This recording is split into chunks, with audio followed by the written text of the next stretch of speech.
dia, você que nos acompanha sempre na telinha da SIC TV. Estamos começando mais o Viver Bem para falar de qualidade de vida, de bem-estar e de saúde. E hoje tentando diferenciar a timidez e a fobia social. Ambos têm coisas em comum, não é mesmo? Embora geralmente a timidez seja muito menos agressiva em termos de manifestação de sintomas, em ambos os casos podem ser sentidas as mesmas coisas, como a vontade de fugir, o medo, o nervosismo e outros sentimentos.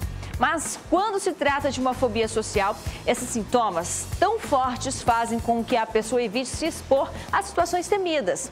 Já uma pessoa tímida pode até se sentir mal, mas isso não a impede de seguir se expondo sem que isso cause danos à sua saúde. Então, é por isso que hoje o Viver Bem quer falar sobre timidez e fobia social.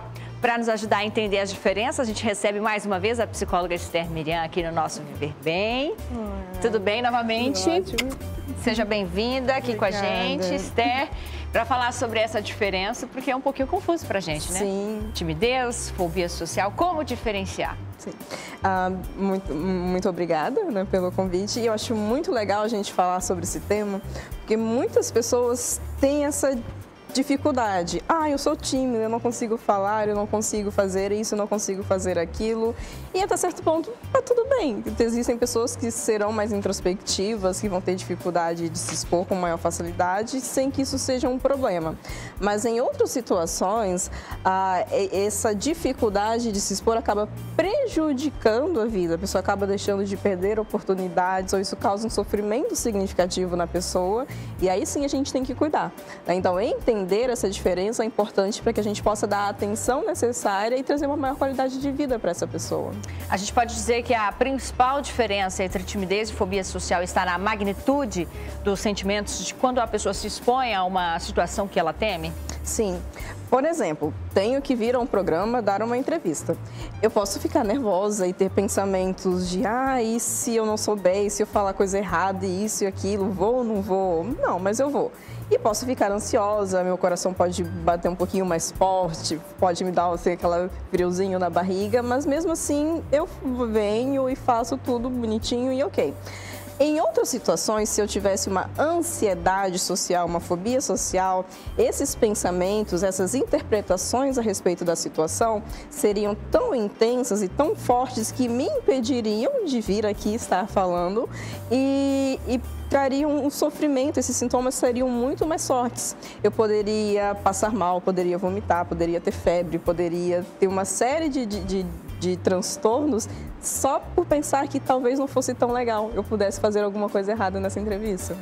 Certo. E a timidez, se ela é mal administrada, se eu não consigo acompanhar, tratar essa timidez, com o tempo ela pode desencadear uma fobia social? Sim, não necessariamente, mas sim, dependendo muito do contexto em que essa timidez aparece e em quais contextos, como esse contexto pode afetar essa interpretação do indivíduo. Por exemplo, eu sou tímida e preciso apresentar um trabalho na faculdade. Mesmo assim, eu vou daquele jeito, não tão segura, com medo, mas eu me exponho e acontece alguma situação que acaba confirmando aquele meu medo. Se eu entendo aquilo como algo inevitável, que vai se repetir, que foi terrível e muito, muito desagradável, as chances de que nas próximas vezes, nas próximas apresentações, eu fuja dessa situação pelo medo dessa exposição é muito maior. E aí sim eu posso desenvolver um quadro de fobia social. E se a pessoa tímida, ela se aceita, acaba controlando os sintomas, expõe-se a situações que lhe dão vergonha e ela consegue aí construir um pensamento positivo, isso pode, ao longo do tempo, melhorar e eliminar essa timidez de forma que acabe? Sim e não. Existem traços de personalidade, existem características pessoais que não são necessariamente algo ruim. Ser tímido não é uma coisa ruim. Dentro da nossa sociedade, a gente espera que as pessoas sejam extrovertidas e proativas e que façam e aconteçam. E muitas vezes as pessoas que estão fora desse contexto acabam se sentindo preteridas. Só que não tem problema. Em algumas situações, essa timidez pode, inclusive, ser um benefício, pode ser uma característica adequada à situação.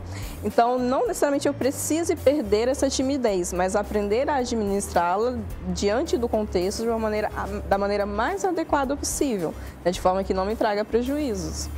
A fobia social, ela tem uma causa definida? A fobia social ou ansiedade social, ela é um transtorno de ansiedade. Então, em algumas situações, existe essa predisposição a desenvolver essa situação, como a própria TAG, que é o transtorno de ansiedade generalizada. Geralmente, elas são comórbidas, né? A ansiedade social e a ansiedade generalizada. Ou quando eu passo por situações, tenho experiências desagradáveis durante a minha vida que acabam sendo significativas, né, de um modo negativo. Eu entendo que essa exposição é algo ruim. A nossa crença, a nossa interpretação é o que acaba gerando essa ansiedade. É o medo da exposição, o medo do julgamento alheio. A ciência tem uma definição para essa fobia social com relação a hormônios, a produção do nosso próprio sistema neurológico, da questão mais do corpo mesmo? Sim. Vamos falar sobre ansiedade. O que é ansiedade? É um mecanismo de proteção, de defesa do nosso organismo. Se o meu corpo, se o meu organismo percebe alguma ameaça, se eu entendo que eu corro perigo ou que isso pode me fazer mal de alguma maneira, esse meu corpo vai se preparar para lidar com essa ameaça. Seria a reação de luta-fuga nos nossos primórdios. Eu tinha que lutar com um leão, eu tinha que lutar com uma onça, questão de sobrevivência. Com o nosso desenvolvimento da humanidade, essas preocupações se tornaram um pouco mais abstratas. Eu não tenho que lutar só com um leão. Eu preciso lutar para conseguir um bom emprego, eu preciso lutar para conseguir um relacionamento que seja socialmente desejável. E a possibilidade de não conseguir isso pode ser entendida como uma ameaça pelo meu corpo, pelo meu organismo. E aí, a partir disso, eu vou precisar lidar com essa situação. Então, se eu vou me apresentar, se eu vou me expor de alguma maneira, e eu penso, isso pode ser algo ruim, as pessoas podem me fazer mal, as pessoas podem rir de mim, algo pode dar errado, o meu corpo vai se preparar. Eu vou receber essa informação, vou ter esse pensamento, eu vou ter reações fisiológicas, coração acelerado, respiração mais ofegante, tremores, a boca seca, sudorese, tudo isso é o meu organismo se preparando para lutar, para reagir a uma ameaça. Então, essas reações fisiológicas, né, são obtidas através do sistema límbico, que é uma organização cerebral responsável pelas nossas emoções, nossa forma de lidar com esses comportamentos, com essas situações.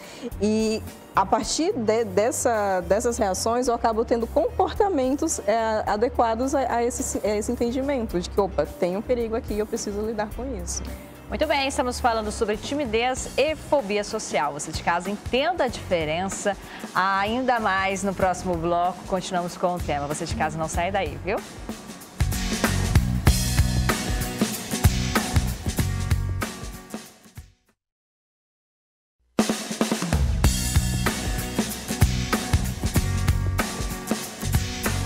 Tristeza ou fobia social? Estamos falando sobre as diferenças entre esses dois sentimentos, esses dois momentos da vida que interferem na qualidade de vida do indivíduo. Então, agora a gente selecionou aqui alguns dos fatores de risco, né, para a gente entender um pouquinho mais sobre a fobia social, que é o quadro mais agravante. Entre eles estão a hereditariedade, o histórico familiar.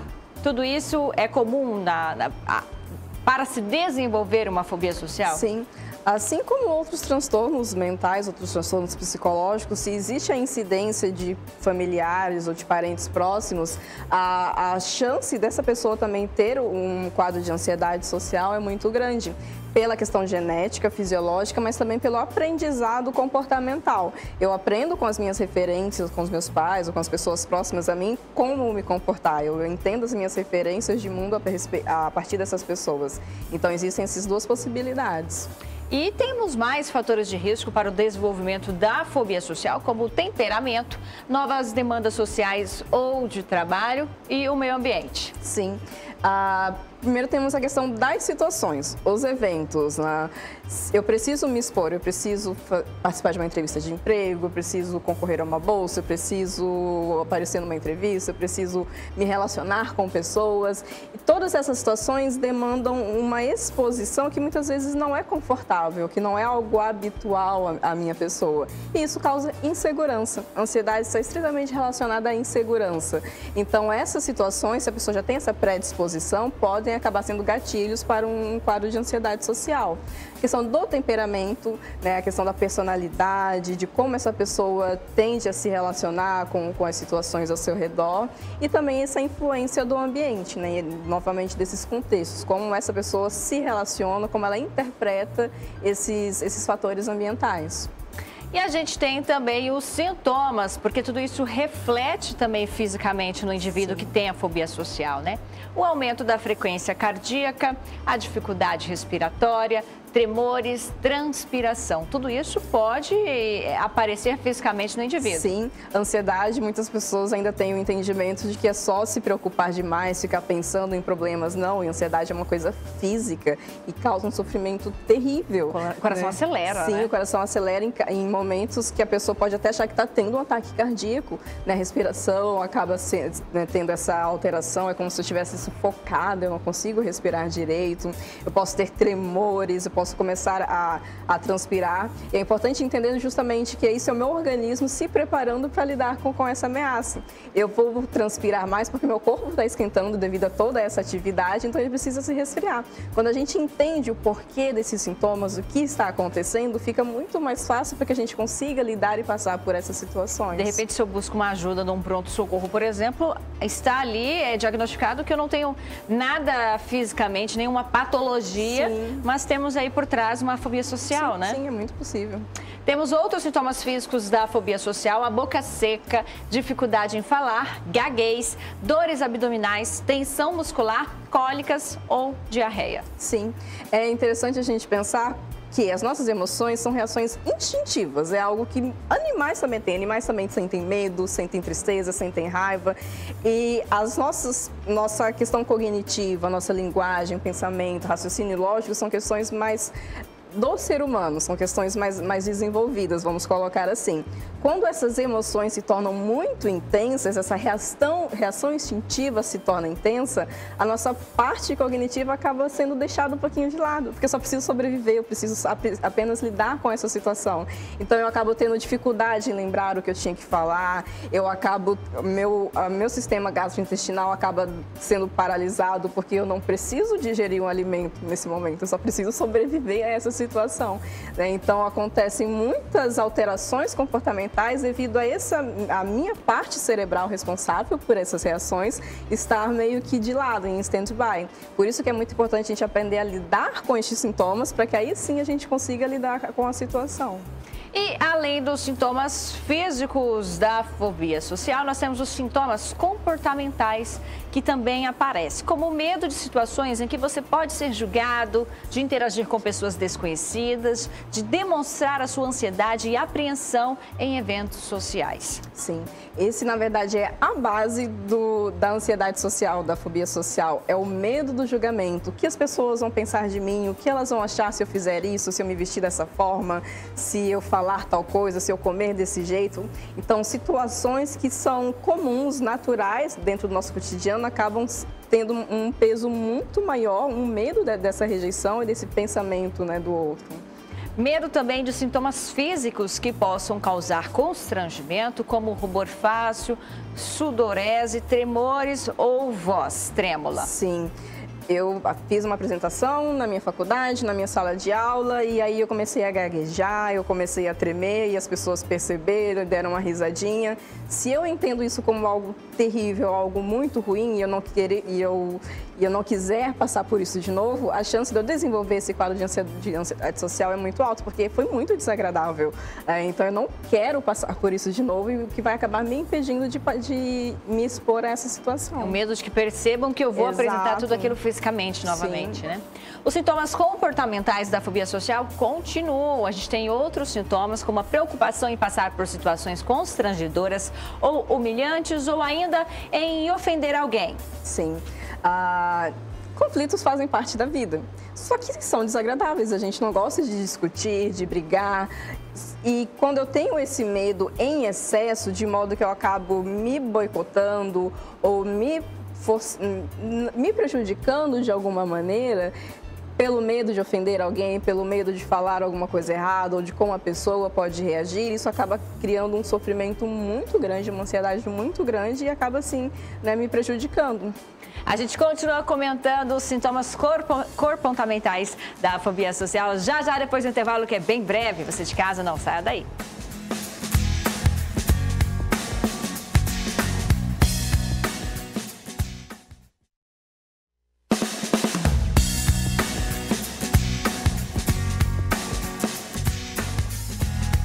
Timidez ou fobia social, o tema do Viver Bem de hoje. A gente estava falando sobre os sintomas que podem ser físicos, podem ser comportamentais. E a gente segue pontuando cada um dos sintomas, então.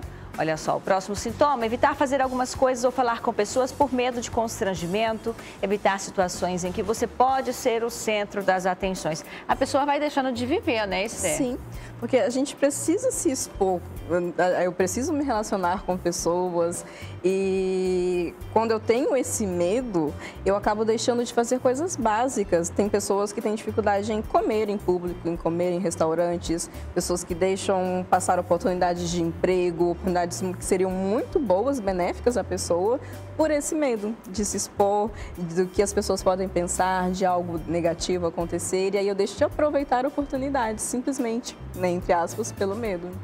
Último dos sintomas comportamentais, então, na tela, olha só, a ansiedade ao esperar por algo, como um evento ou atividade. A gente percebe que a ansiedade está presente ali a todo instante numa fobia social, né? Sim, na verdade é um transtorno de ansiedade. Nós temos diversos transtornos de ansiedade, entre eles a fobia social ou ansiedade social.